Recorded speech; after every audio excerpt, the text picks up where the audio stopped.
Right, so Mr. Dotter here, back with another video. Today we're going to be talking about where do you buy a car. This sounds a bit silly and a bit stupid, and I know it sounds a bit obvious when you say, oh, where do you buy a car, Mr. Dotter? Well, it's obvious, you just go online. Yes, I know you go online, but we need to go into the actual details as to the different ways you can go about doing it. Before we get into it, could you please like, subscribe, comment, let me know what you think. Well, you probably think it's a stupid video anyway, but anyway, let's get into it. So, how do you buy a car? Or where do you buy a car, shall I say? Well, there's different places you can look. Here in the UK, you could look at something called Auto Trader. That's probably the most popular place to look at.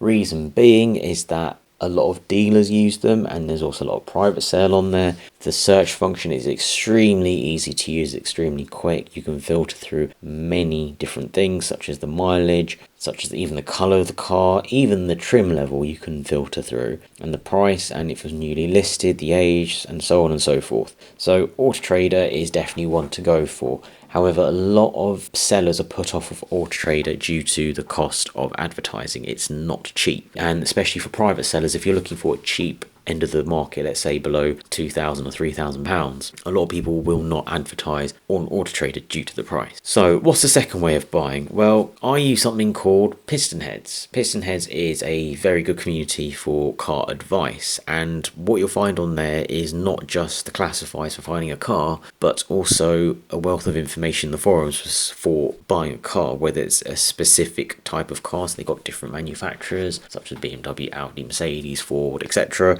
But also they will have, there's a general section dedicated to just car buying. So people asking, I need a car below £5,000, it needs to do this, this and this. What are my options? And people are more than willing to help, and usually you get a response pretty quick. I'll say if you put something up within half a day to a day, you probably get a good half a dozen answers. So it's definitely one worth considering. In terms of the actual cars on sale on the PistonHeads website, the classifieds, the range isn't as good, but it's cheaper to advertise on there. But you'll find a lot more weird, quirky stuff on PistonHeads. So niche manufacturers, niche cars, you'll find them quite easily on there. And a lot of owners on PistonHead, if they got a specific car and a specific spec which you so desire to purchase, you can easily contact them. And the advantage is if they're selling on that website and they're a user of that forum, you're more than likely you will know the history of the vehicle, so it won't have a hidden past as such. So that's the added benefit.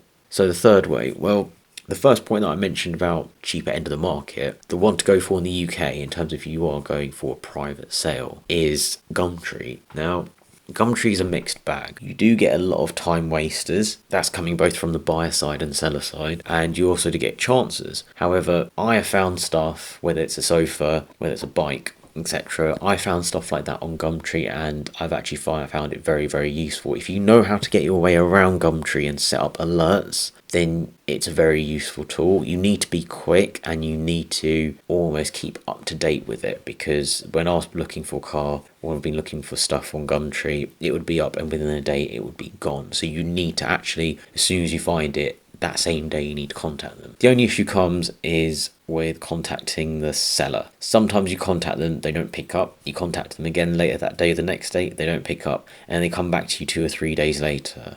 And you think to yourself, well, do you actually want to sell it? And then they come back and say, well, you don't say that actually to them, by the way. This is just stuff that's going on in your head. And then you say, okay, can I view it this Saturday or this Sunday on the weekend, because I work during the week? And their response is, oh no, I'm busy. I was like, well, can I do the next weekend? Oh no, I can't do that. Okay, then do you actually want to sell the car? It's like, no wonder why you've still got the car. So I'd just stay away from people like that. They'll soon change their tune, I'm sure, if they actually want to get rid of their car. The advantage of Gumtree is that there's no seller fees as such. It's just a listing. It's a bit cluttered. It's not as nicely laid out as Auto Trader, but then again, Gumtree is designed for selling pretty much anything from a plant pot to cars to sofas to whatever. So yeah, it's a bit of everything. But Gumtree is really, really good, and it's a way of actually finding small time dealers as well. So you've got these small time dealers that specialize in cars around the £2,000, £3,000 mark. You might find one car of theirs, and then they say, oh, sorry, mate, it's sold. And then they might tell you, you could say to them, well, I'm interested in buying something similar. They might have something coming into stock, which they haven't even advertised yet. And that could be really useful. And you could build a contact that way and say, okay, or they might know someone else and say, look, mate, I don't have any more left, but I know someone just down the road. He's got a car similar to this for sale. You could try him out. out. Some of them, they're really good, they will do that for you, and that's really helpful.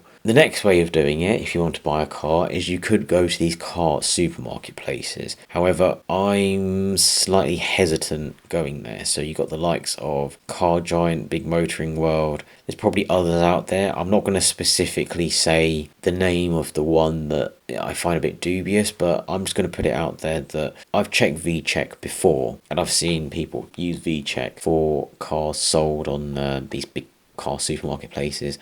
Some of them do have a hidden history. Do not be fooled by the salesperson. Do not be fooled by what they say. A lot of them hide the issues, and it's really concerning. So definitely do your due diligence, do your research, find out if the car is actually okay and it is what they're advertising it to be. But car supermarkets can be good in terms of actually seeing the car in person, because they parked up in a massive plot of land. There might be 1,000, 2,000 cars just there, and you can have a look around the different ones. They might have 103 series, 105 series lined up, and you can easily have a look inside the vehicle, have a peruse. And that's probably the easiest way to have a look at the car and decide, size it up and see, okay, is it actually too big?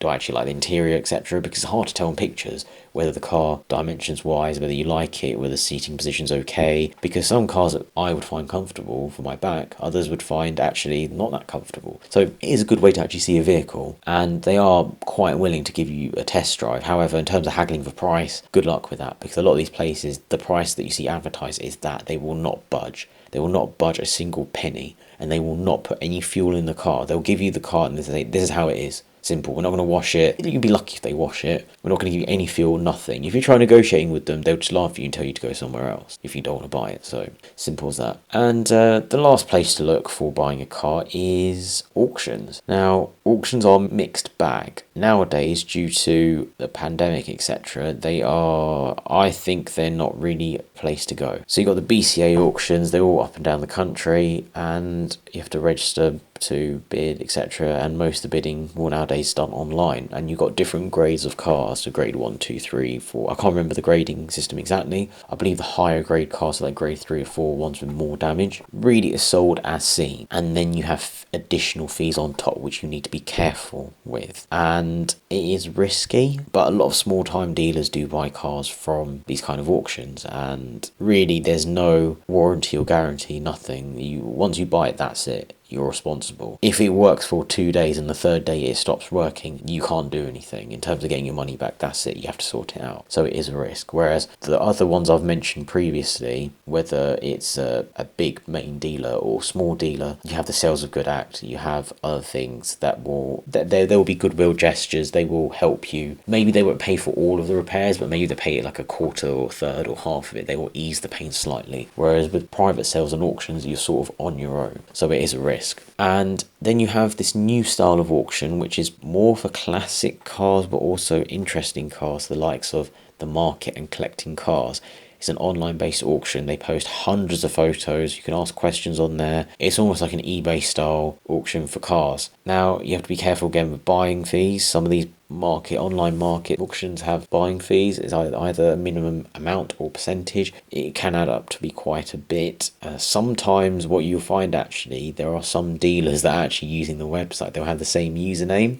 I won't mention what their usernames are, but if you've used these websites, you'll know about them. In America, there's a similar system in place on websites I've seen. So Doug DeNiro, he's got his own one. I think it's Cars and Bids. So again, I think it's like a trendy thing at the moment that in the past 2 or 3 years has growing. So we'll see further movement in this space. So those are pretty much the ways to buy a used car. The last option is the most obvious, and that's approved used. So whereas Vauxhall, Ford, BMW, Mercedes, Audi, Lexus, Toyota go to their approved used, you'll be very, very safe usually buying a car from there. Again, I would still do your checks, because spending 10-15 quid on a check for a car that costs maybe 10, 15, 20,000 pounds or even more, it's nothing. So make sure you do your checks, make sure you pay for it. But I would say in terms of warranty and after sales service, your most protected property an approved used dealership, one that's good, by the way. You'll get an inkling, you'll get a feeling when you go there how they treat you. If they treat you well, initial impression initially when you get there, and they're nice and they're not pushy, then most likely you'll be okay in terms of aftercare. And again, if you buy buying a high performance car such as an Audi RS or BMW M car, AMG car, A, they will probably negotiate slightly on price. B, they might chuck in a tank of fuel or a couple of extras possibly if you're lucky, but also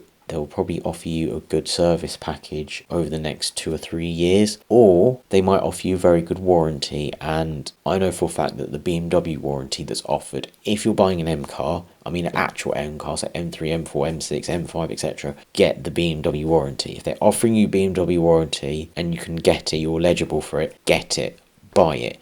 I don't care if it costs 1,000, 2,000, you have to buy it, because I'm telling you, you'll save yourself so much money in the long term. And if they give it to you at even a discounted price, then grab it with both hands, honestly, yank it, like just take it and be like, yep, cool, done. So yeah, that's pretty much a roundup of how to buy a car, the different ways to buy a car, where to look. I guess that's how I should reword it. Yeah, where to look to buy a car. It might be obvious to you, I'm not sure. Let me know what you think. What do you want to see next? Do you want to see more downfall videos? I haven't done one of them in a while. Should probably do one of them soon. Or do you want to see more advice videos? Let me know what you think, and yeah, and I'll see you next time.